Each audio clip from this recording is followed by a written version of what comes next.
निधि मिश्रा जी, इंदौर से। महाराज जी, हम ये मानते हैं कि श्राद्ध या तर्पण करने से पितृ संतुष्ट रहते हैं, पर अगर पितृ दोष हो तो हम क्या कर सकते हैं, उनका आशीर्वाद सदैव हम पर बना रहे? उसे ये प्रश्न तो किसी पंडित से कीजिए जो इन कार्य प्रणालियों को करते हैं। हम ये जानते हैं कि समस्त दोषों से मुक्त होने के लिए, समस्त ऋणों से मुक्त होने के लिए, देव ऋण, ऋषि ऋण, मातृ ऋण, पितृ ऋण, गुरु ऋण, समस्त ऋणों से मुक्त होने के लिए और समस्त दोषों से मुक्त होने के लिए एकमात्र भगवान की शरण लेकर यदि हम नाम जपते हुए अपने कार्यों को करें, चाहे वो पितृ तर्पण हो, चाहे वो श्राद्ध हो, तो इससे सब दोष मुक्त हो जाएंगे, सब पितरों का कल्याण हो जाएगा।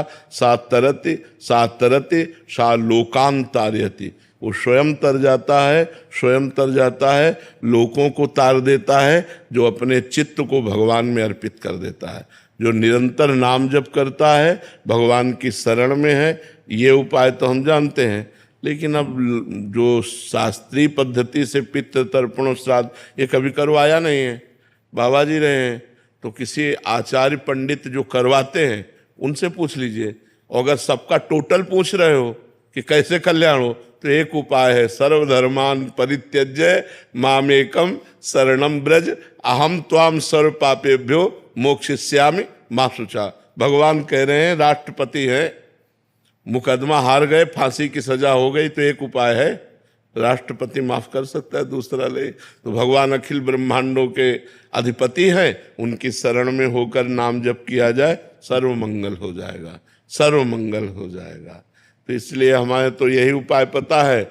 अगर और छोटे मोटे उपाय जानने हो तो किसी आचार्य से मिलो जो आपको ऐसे उपाय बताए, हमको तो इसका ज्ञान है नहीं जी। अजीत दुबे जी, राधा वल्लभ श्री हरिवंश। श्री हरिवंश। महाराज जी, क्या नाम जप करने से बिगड़े हुए कार्य में सफलता पाई जा सकती है? बिल्कुल बिल्कुल, यही तो एक उपाय है जो बिगड़े हुए कार्य को संभाल दे, यही उपाय है, दूसरा कोई उपाय नहीं।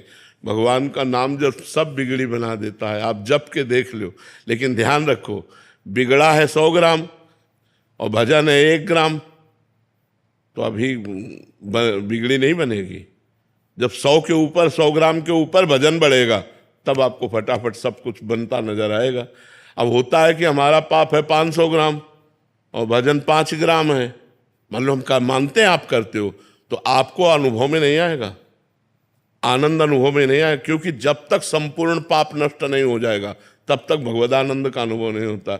इसीलिए कुछ लोग थोड़े दिन भजन करते हैं और देखते हैं कि लाभ तो मिल नहीं रहा, नुकसान हो रहा है। नहीं, भजन तो लाभ दे रहा है, वो आपके पूर्व पापों का नाश कर रहा है, आपका मंगल कर रहा है। भजन कभी व्यर्थ नहीं जाता, अविनाशी परमात्मा का सुमिरन भजन कभी व्यर्थ नहीं जाता। इसलिए नाम जप करो, बिगड़े काम बनेंगे, पर संभल लो। हम इस बात को दिमाग में बैठा लो कि जितना तुम्हारा गलत आचरण, जब तक वो नष्ट नहीं हो जाएगा तब तक आपका मंगल नहीं होगा।